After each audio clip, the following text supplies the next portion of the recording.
Started rock climbing when I moved to Murfreesboro, which was in 2014, so I've been climbing for about 5 years now. Been at the Ascent since 2014.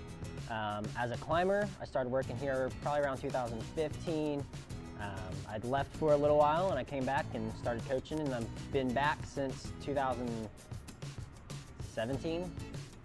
I am the head coach for middle school and high school, as well as one of the setters and the retail manager for the Ascent.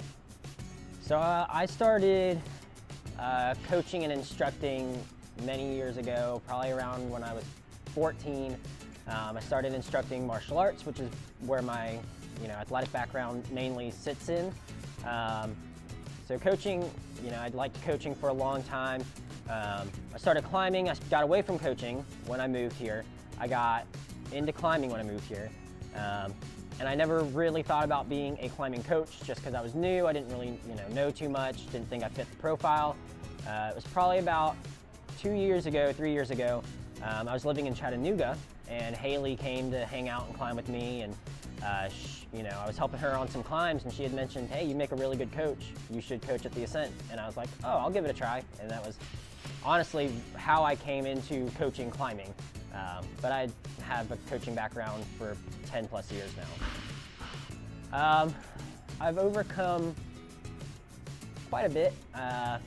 My mom has MS, and so the mental side of things, we're not always always the healthiest in my home life.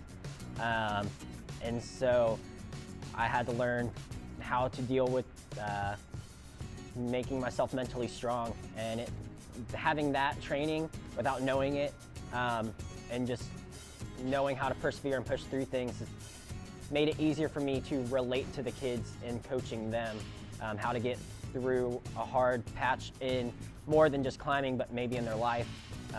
They need life advice, help them with it, but really help push that mental game through the climbing. The most rewarding part of coaching is, for me, it's making an impact on the kids' lives, more than just climbing. When a kid comes up to me and talks to me about, nothing overly personal, but maybe a personal issue like, oh, I had a fight with my friend, I don't really know how to deal with it, and they start asking for more than climbing advice.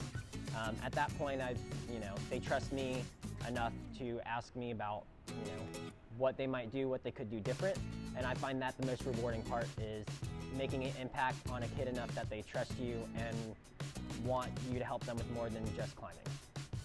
I love the community. I love the people I work with.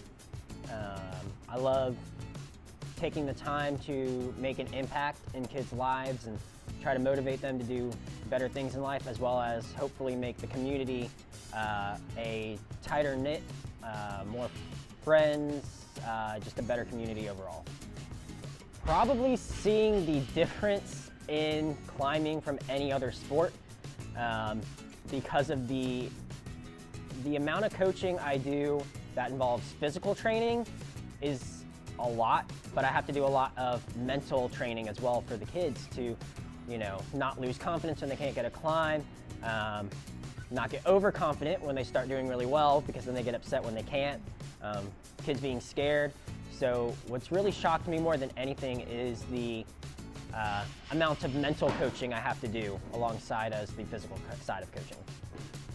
Yeah, so the goal isn't necessarily just for me as a coach, but the goal for the gym, I just want to see the gym grow, the community grow bigger, more success within the gym, as well as see a lot of growth within the kids that are new, and hopefully see a lot of new faces with 2020 coming in.